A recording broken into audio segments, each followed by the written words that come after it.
No, that's not Kurt Angle's theme music. It's time for the Blue Brand, and the GM and the commissioner weren't there. Yeah, that was a bit No, you saw Shane McMahon's door. Oh, yeah, sorry, I forgot about that. Yeah, but no, Paige has been back in England visiting family this week. As she's not allowed to go to Saudi Arabia. But we're not going to touch any more on that, people. God damn it. So, opening up the show, it was the epic return back to Smackdown of Miz TV. And Miz was ready to talk about Daniel Bryan. He said, "Look, when I became a father, I became a changed man. You know, I've got to be a role model for my daughter. You know, having kids changes your mindset and everything. So, you know, all that stuff with Daniel Bryan in the past, all in the past. I'm letting it all go. He's a liar. But apparently, Daniel Bryan can't." So it's like, "Daniel, if you want to come in here and punch me in the face, just get on with it already." So we waited. And then we waited. Yep. And then we waited some more. No Daniel Bryan. And then Big Cass made an appearance. And they did it again, man. I know. Big ass. Right, if you don't know the story, sometime last year when he got his new Titantron, the way they film him is like his head and his body gets in the way of the C, and it says big ass. And admittedly, the first couple of times I was like, yeah, it's probably just coincidence. No, they're doing it on purpose. Yeah, and Big Cass basically came out and said, "Who cares about Daniel Bryan?" And he just went on a bit of a rant about that. Great to the man. It was actually a pretty good promo by him. I thought so. A little bit of controversy because he mentioned about being 7 foot tall. Yeah. And then the crowd chanted, "And you can't teach that." And I was like, oh no. I thought that would have been edited out. But then I remember it's live, so they can't edit it out. So yeah, there was a little bit of tiny heat when the Miz sort of squared up to Big Cass, but then he was like, "Hey, you know what? It's not about you. It's about Daniel Bryan." And then and so that was it, and he just walked off. And then he found out that Daniel Bryan had been mysteriously attacked. Oh God! Another mystery attack. Hopefully it wasn't Rikishi this time. All the ninjas. Well, Samoa Joe is on SmackDown. Oh no. So, moving on though, we've got our first match of the evening. Yeah. And it's a tag team match, player. Oh, okay. We've got the Iconics. Oh. Peyton Royce and Billy Kay facing off against Asuka and Becky Lynch. Okay. So, yeah, the Iconics' whole thing is they just do crappy impressions of whoever they're fighting. Yeah, these weren't great. No. I'm not sure if they were trying to be funny, but it wasn't really working for me. Yeah, I'm not sure either. At this point, I was looking at my phone, going, why won't they shut up? But it did turn into a fight. Yeah. Eventually, the tag team match did start. We're not going to bore you with all the rubbish, people. Who won? Oh, you're going to love this.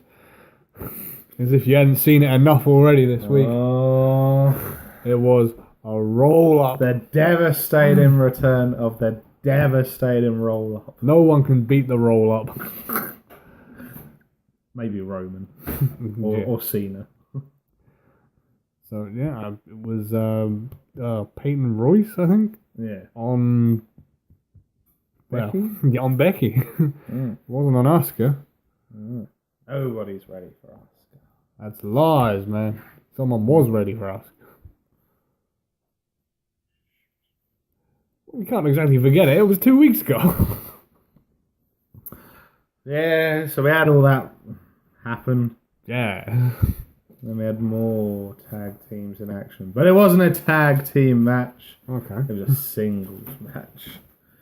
And before, we had the Usos in the locker room, and Naomi randomly come along and said, look, just be sensible out there, will you? I don't want you getting hurt out there to Jimmy Uso. And he was like, don't worry, we got this. I got the Zeus. Then we got interrupted with the entrance of two very hairy, very ugly men. And that was before they took the masks off. Oh, God. So, so it was Jimmy Uso facing off against Rowan. Yeah, they both wear masks now. Yeah. So, this match happened. Spoiler alert. Right towards the end. It looked as if Rowan was going to pick up the victory. And then Naomi made an appearance. Yeah, she started dancing on the ramp. And doing her entrance. And then Harper and Rowan both looked around and they were like, what in the hell is going on here? And then Jey Uso, out of nowhere, threw Harper into the steel steps. And then this gave Jimmy Uso the momentum. Hit Rowan with that devastating super kick. And then he rolled him up. No, not again. Nobody is big enough for the roll up. That roll up is beating everyone. And Jimmy Uso picked up the victory. Wow. So, Rowan at least is unlocked. So next week it's just going to be Rowan locked up and Yeah. Harper's trying to get him out. Yeah. Are we finally going to get a debut of the Uso penitentiary match? Yeah. Hey, it's something new. Hey. Oh boy. Here we go, people. We're not going to spend too long on this one. Oh, no. We had the contract signing for the WWE Smackdown Women's Championship match at Backlash. Charlotte Flair facing off against, unfortunately, the SmackDown Women's Champion, Carmella. Now, she bored us for about 5 minutes with crappy promos and just her rubbishness. Yeah, this was a bit painful to watch, but I gotta say, like, recently I've been noticing, has Carmella sort of gone the same way as Bliss? He sort of seems a bit bigger, if you can. No. Must just be extra padding. No. But yeah, so, I mean, she complained that she was brought out first, that champions always should come out last. And she was like, I'm going to play this video and you will cheer it. No one cheered it. So she's like, no, not good enough, I'm going to play it again. And then finally, Charlotte made an appearance. Oh, thank God. And then Carmella just walked around the ring for a couple of minutes. She was going, I'm a champ. And then after Renee Young finally got her to sit down, Charlotte signed the contract. And then she smashed Carmella's face on the table and flipped it over. And then she just walked off. Yeah, I mean, the damage is done. So, yeah, great contract signing. These things never end well. One day we're going to have a contract signing where they just sign it and both walk off. Yeah. So, the next match was a random one. We had Shelton Benjamin in action. And he was facing off against Randy Orton. Yeah, it was supposed to be Jeff Hardy. And then, as Jeff Hardy was making his entrance, Randy Orton came out and walked past him. Apparently you can do that now. And the ref was like, okay, I guess these two are having a match. So Jeff just sort of stood there and watched. So, I'm not going to bore you too much with this one because Randy Orton's in the match. Yeah. But towards the end of the match, Jeff was at commentary, and then a masked man attacked Jeff Hardy. And then he got into the ring. Randy quickly grabbed him. He ripped that mask off. And it was Sunil Singh. Oh God. Jinder trying to use dirty tactics here to get an advantage for Friday night. Oh yeah, that's great. So instead of going yourself, you send one of the goons. Yeah. So then he ate an RKO. And then something shocking happened. No, not again. Not again. No, it wasn't the shock mask. Whew. No. Randy Orton ate pay dirt. 'Cause apparently that's Shelton Benjamin's finisher. Yeah, and then Shelton picked up the victory. Unbelievable. Randy Orton. Shelton beat Randy? Mm. Wow. So, our next match was determined backstage earlier on in the night. It's going to be a 6-man tag match. Yeah. And it was the epic return of the other club. We've got AJ Styles, Luke Gallows, and Carl Anderson. Yeah. Hashtag beat up John Cena. He's not even there. And they were going to be facing off against evil Shinsuke Nax. Oh God. And Rusev and Aiden English for no reason whatsoever. Hey, they're going to have something to do. Yeah. So, it has to be noted, Shinsuke's not got new music. Well sort of. Yeah. It's been remixed a bit and that, and some lyrics added in here and there. Apparently, Nakamura said he's fed up of the WWE Universe singing along to his theme song. He doesn't want to hear it. Well, Evil Shinsuke Nax. so he's completely taken that out of the equation. Yeah.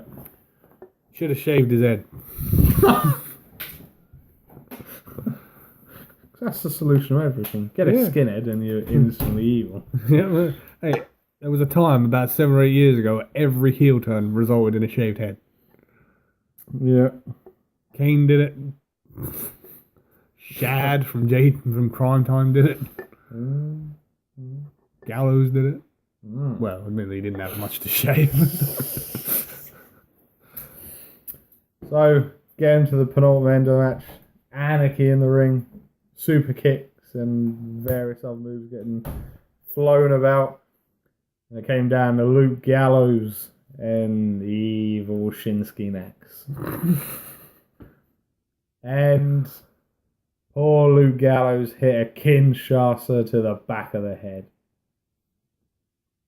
And that was the end of it for them. Oh, man.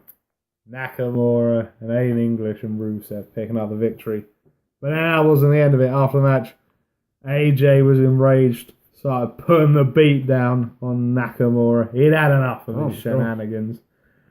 And then he went to get him up for, I think, possibly the Styles Clash. Oh. Low blow again. 4th week in a row. Now, I'm not minding heel Nakamura, but for the love of God, do not screw this up. Nakamura's tag catchphrase is "Me no speak English." Yeah. That's freaking great. And he low blows AJ every week. Yeah. So, right, piece of advice to any up-and-coming Japanese superstar. Stay away from WWE. I don't know. Tozawa was doing all right. yeah, he's doing real good. Hideo Itami. Okay. Fair. There's a reason why Kota Ibushi declined their offer. Tajiri? He did well. I'm sure I'm missing one somewhere. Funaki. Cruiserweight champion. He's on the payroll still. Yeah. So then Nakamura then teased AJ a bit further. He hit a very good brother with not one, but 2 Kinshasas. Oh man, Poor Carl Anderson. The first one, that was good storytelling right there. He pushed AJ out of the way and he took that Kinshasa. He took that shot for AJ. And the second one, that was like, no, Nakamura, don't do it. He's had enough. Oh, he did. Evil Shinsuke now. Even Corey wasn't into it. Even he wasn't going Kinshasa this time. Right. And that's how we ended SmackDown. Yeah. Evil Shinsuke next. Oh, and we do have to quickly note as well, there's been another match made for Backlash. Oh, really? It's going to be D. Bryan versus Big Cass. Different. Daniel Bryan revealed it was that damn dirty Big Cass that attacked him from behind. He said, "Why does a 7 foot tall man need to do a sneak attack from behind?" That's despicable. So he's like, "I've had enough. I want him at Backlash." That's good. I like the fact that they're not throwing all these dream matches out straight away. Yeah. They're like, they know they're going to do the Miz down the line. Yeah, definitely. Maybe save it for SummerSlam. I think they need to have it on one of the big 4 pay-per-views, personally. Well, we're in April. SummerSlam's not for another 4 months. You think Vince is going to wait that long? Yeah, maybe. Money in the Bank, maybe? Yeah, possibly. Yeah, we'll have to wait and see down the road. So, that was how we ended things there. So, that's going to do it for this edition. From your hosts, the Master of the Brain Damage, Martin. and the one and only Sam H. We'll see you again for the next one. Shinsuke next.